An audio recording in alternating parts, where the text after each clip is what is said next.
Alcara Water Solution for hot water problems. Contact 9399906356. నమస్కారం ఐడ్రీమ్ ప్రేక్షకులకు స్వాగతం. ప్రదోష పూజ అని మనం వింటూ ఉంటాం. ప్రదోష పూజలో ఎక్కువగా నందికి అభిషేకించి ఆ రోజు సాయంత్రం కూడా విశేషంగా పూజలు జరుగుతూ ఉంటాయి.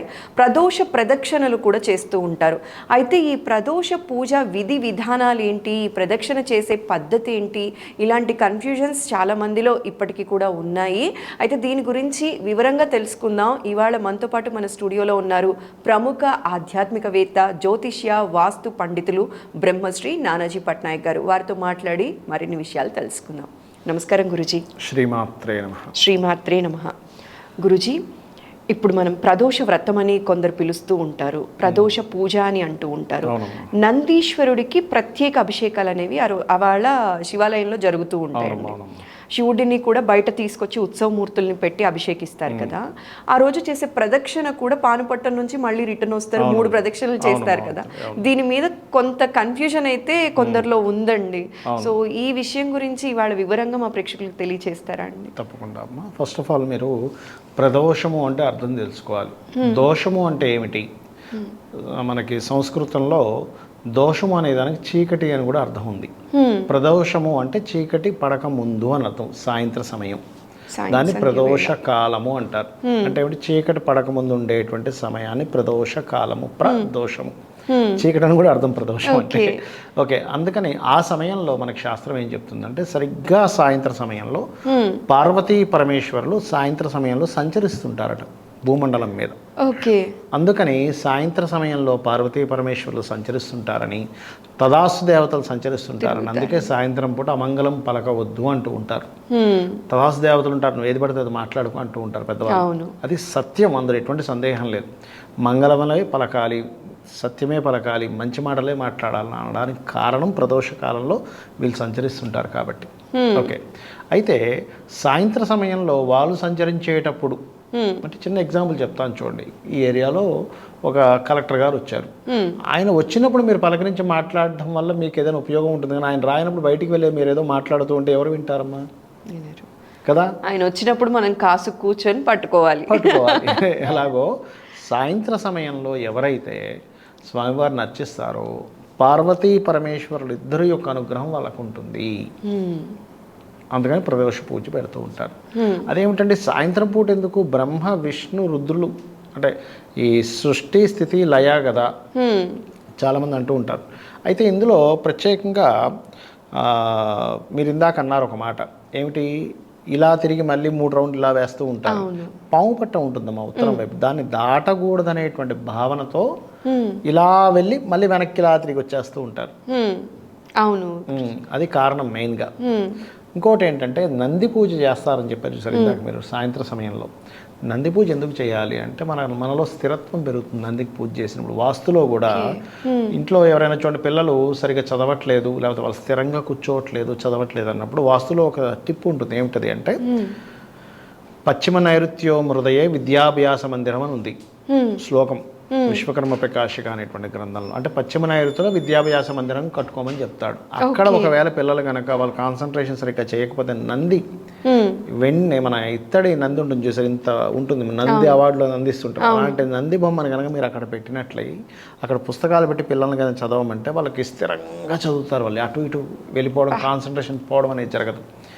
నందికి ఎప్పుడైతే మనం పూజ చేస్తామో మనలో స్థిరత్వం పెరుగుతుంది. స్థిరత్వం పెరిగితే ఏమిటి? చిన్న చిన్న విషయాలకు కంగారు ఉండదు, గాబరా కంగారు ఏమైపోతుందేమో, ఇలాంటివన్నీ కూడా నందికి అభిషేకం చేయడం ద్వారా, నందికి పూజ చేయడం ద్వారా నంది చెవులో చెప్పడం ద్వారా మనకి ఆ యొక్క స్థితి మనకు వస్తుంది, గుర్తుపెట్టుకోండి. అందుకని నందికి చేస్తారు. అలాంటి అభిషేకంలో మనం కూడా పాలు పంచుకుంటే మనకి కూడా స్థిరత్వం అనేది పెరుగుతుంది. ఒకటేనమ్మా, పరమేశ్వరుడికి అభిషేకం కానీ ఇవేమీ అతని కోసం మనం చేయట్లేదు, మన కోసం చేసుకుంటున్నాం. ఇప్పుడు సూర్యుడు ఉన్నాడు, సూర్య కిరణాలు మనకు అవసరం, సూర్యుడికి ఏం అవసరం మనం చూడడం అవసరం లేదు. కాకపోతే సూర్యుడిని ఒక్కొక్కడు ఒక్కో రకంగా అర్థం చేసుకుంటున్నాడు. ఒడియాలు ఎండబెట్టుకున్న ఒక ఆవిడ ఒడియాలు ఎండబెట్టడానికి సూర్యుడు మనకు వస్తున్నాడు అనుకుంటున్నారు. కొంచెం చదువుకున్న వాళ్ళు అందులోంచి డి విటమిన్ వస్తుందండి, పలానా విటమిన్స్ వస్తాయని సైంటిఫిక్గా ఇలా అర్థం చేసుకుంటుంటారు. లేదా సూర్యనారాయణ మూర్తిలో అమ్మవారు ఉంది, విష్ణువు ఉన్నాడు, శివుడు ఉన్నాడు, అప్సరసలు ఉన్నారు, సిద్ధులు ఉన్నారు, సప్త ఋషులు ఉన్నారు, గంధర్వులు ఉన్నారు, నాగులు ఉన్నాయి అనేటువంటి విషయం తెలిసిన వాళ్ళు ఏం చేస్తున్నారు, అయ్యో అందరి దేవతలు సగదేవతలు అందులో ఉన్నారా అని చెప్పని శాస్త్రంలో ఒక విధానం ఉంది. ఏమిటంటే చాలా స్పష్టంగా శ్రీకృష్ణ పరమాత్మ చెప్తాడు, నన్ను స్వయంగా చూడాలనుకుంటే సూర్యభగవాన్, కలియుగంలో మీరు సూర్యుడిని, కలియుగం కాదు ఎప్పటికైనా సూర్యభగవాన్ నేనే సూర్యభగవాన్ నేనే కృష్ణుడు చెప్పాడు. ఆయన నన్ను స్వయంగా చూడాలని నీకు అనిపిస్తే సూర్యుడిని నేనే అని చెప్పాడు ఆయన. ఆ సూర్యుడిని ఇన్నున్నాయట, శాస్త్రంలో చాలా స్పష్టంగా ఉంది. ప్రత్యక్ష దైవం. ఉదయం పూట కనుక మీకు పూజ గదిలో చేయలేమండి ఏమవుతుంది అనుకున్నప్పుడు సూర్యభగవాను చూస్తూ గణపతి ఉన్నాడు సూర్యుల్లో అని అనుకొని నీరు పోసి ఓం నమ శివాయ అనేటువంటి నామస్మరణ చేస్తే ఈశ్వరుడికి చేసినట్టు, ఓం నమో నారాయణాయ అని చేస్తే అందులో ఉండేటువంటి విష్ణువు చేసినట్టు, శ్రీమాత్రే నమః అనుకొని చేసుకున్నట్లయితే అమ్మవారిని చేసినట్టు. ఎందుకంటే లలితాసహస్రనామాల్లో ఉంటుంది, భానుమండల మధ్యస్థ శ్రీమన్నగర నాయిక అంటే భానుమండలం మధ్యలో ఉంది అమ్మవారు. అది అర్థం చేసుకోవాలి. సో సూర్యుడికి మనం అర్ఘ్యాలు వేసినా కూడా ప్రతి దేవుడికి అది ఇస్తున్నట్టే. అగ్నిముఖంగా మీరు పూజ చేస్తే బోల్డంత ఫలితం అంటారు, అంతకంటే అగ్ని ఇంకేముంటుంది సూర్యభగవాన్ కంటే కూడా లేదు గురుజీ. అయితే ఇప్పుడు ఈ ప్రదోషం రోజు మనం ఏదైతే పానుపట్టం దాటకుండా ప్రదక్షిణ చేస్తామో నార్మల్ గా కూడా శివాలయాల్లో అలానే చేయాలంటారా గురుజీ? అలా చేయాలంటారమ్మా. అవునమ్మా, ఓకే, అలా చేయాలి. అది సూత్రం, అదొక సిస్టమ్ అనమాట. అలా ప్రదక్షిణం చేయాలంటారు. కంపల్సరీ అలాగే చేయాలి, దాటకుండా చేయాలని కొంతమంది చెప్తూ ఉంటారు. భక్తి ప్రధానం అమ్మ, ఏదైనా గుర్తుపెట్టుకోండి, భక్తి ప్రధానం. కాబట్టి అలా చేస్తే ఇంకా మంచిది. అయితే ఈ ప్రదోష కాలంలో చేసేటువంటి పూజా విధానంలో చాలామంది శివాలయానికి వెళ్ళి ఎటువంటివి పాటించాలని చాలా మంది అడుగుతూ ఉంటారు నన్ను కూడా. కాబట్టి ఇది ముఖ్యంగా చెప్తాను, ఈ వీడియో వాళ్ళందరికీ కూడా అర్థం. శాస్త్రంలో చాలా స్పష్టంగా చెప్పిన విషయం ఏంటంటే శివాలయమునకు వెళ్ళి మీరు శివునితో పాటు విష్ణు సహస్రనామాలు కూడా చేయండి అని చెప్పింది శాస్త్రం. శివకేశవుల్ని ఎప్పుడు కూడా వేరు చేసి చూడకూడదు కాబట్టి శివాలయానికి వెళ్ళి విష్ణునామాలు చదవండి అని చెప్పింది. అదేవిధంగా శివుడే సాక్షాత్ చెప్పాడు శివపురాణంలో ఏంటంటే ఎవరైతే భేదము చూస్తారో, అభేదము లేదు భేదము చూస్తారో వారిని తలకిందులుగా వేలాడదీసి కొడతారట నరకంలో. ఈ విషయం తెలియక చాలామంది మేము శైవులం, వాళ్ళు వైష్ణవులు, మేము చెయ్యము అనేటువంటిది ఒక రకమైన భేదాభిప్రాయం చూస్తూ ఉంటారు. అది పూర్తిగా తప్పమ్మా, గుర్తుపెట్టుకోండి.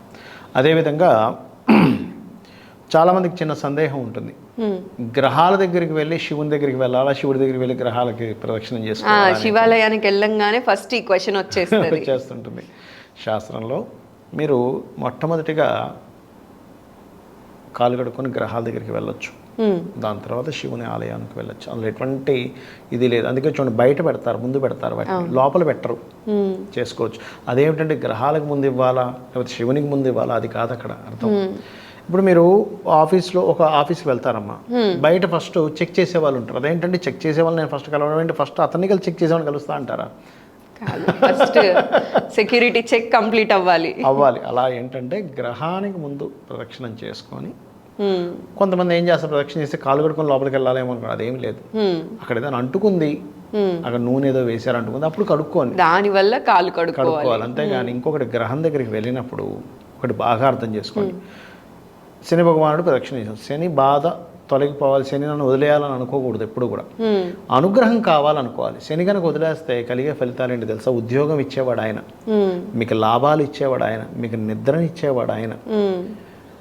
మీ ఒంట్లో అంటే ఒక నరాల వ్యవస్థకి ఆయన కారకుడు, బుధుడు శని కారకుడు. మరి ఇవేవి ఉండకుండా ఉంటుంది కదా నువ్వు వదిలేయాలనుకుంటే, అంతే కదా.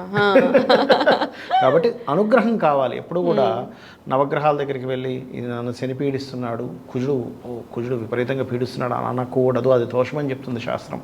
పీడించడం ఏంటి, నీ కర్మ బట్టి నువ్వు అనుభవిస్తున్నావు అని అనుకొని వాటి చుట్టూ ప్రదక్షిణం చేసుకొని భగవంతుడి దగ్గరికి వెళ్ళి ప్రశాంతంగా అక్కడ కూర్చొని కాసేపు ధ్యానం చేసుకొని కూర్చొని అసలు నేను ఆలయంలోకి వచ్చాను ఆనందంతో ఉండాలి. అంతేగాని వచ్చేసాను గబగబా టైం చేసేసుకుని ఎప్పుడు వెళ్ళిపోదామా, ఇక్కడ తొందరగా ఇలా షార్ట్ కట్లో మనం ఏదైనా వెళ్ళిపోయి అక్కడ ఇచ్చేద్దామా అని అనుకునేటువంటి చేయకూడదు. అయితే గురూజీ, ఈ ప్రదోషం అనేది సాయం సంధ్య వేళ జరుగుతుంది కదా, సాయం సంధ్య వేళ గ్రహ ప్రదక్షిణ అంటే నవగ్రహాలని ప్రదక్షిణ చేయొచ్చా చేయకూడదు అనే కన్ఫ్యూజన్ ఉంటుంది కదా, చెయ్యొచ్చు కదా గురూజీ? అట్లా ఏం లేదు లేదమ్మా, ఎందుకంటే చెప్తాను చూడండి. సాయంత్రం పూట గ్రహాలు పనిచేయట్లేదా చెప్పండి? గ్రహాలు తిరుగుతున్నాయిగా, 24 గంటలు తిరుగుతూనే ఉన్నాయిగా. అంటే ఏమిటి, మన ఒంట్లో ప్రతి గ్రహము ప్రతి దేవతా స్వరూపము అంతా పనిచేస్తూనే ఉంది. సాయంత్రం పూట చేయకూడదు, ఉదయం పూటే చేయాలి, ఇట్లాంటివి ఏమీ లేవు. మీ భక్తి ప్రధానం. ఉదయం పూట చేస్తూ కూడా ఎక్కడో కాన్సన్ట్రేషన్ పెట్టుకున్నారు అనుకోండి, ఏ టెంపుల్కి వెళ్ళినా మీకు ఏది పనిచేయదు. చాలా చక్కగా వివరించినందుకు మరోసారి ప్రత్యేక ధన్యవాదాలు గురూజీ. నమస్కారం. శ్రీమాత్రే నమః. శ్రీమాత్రే నమః.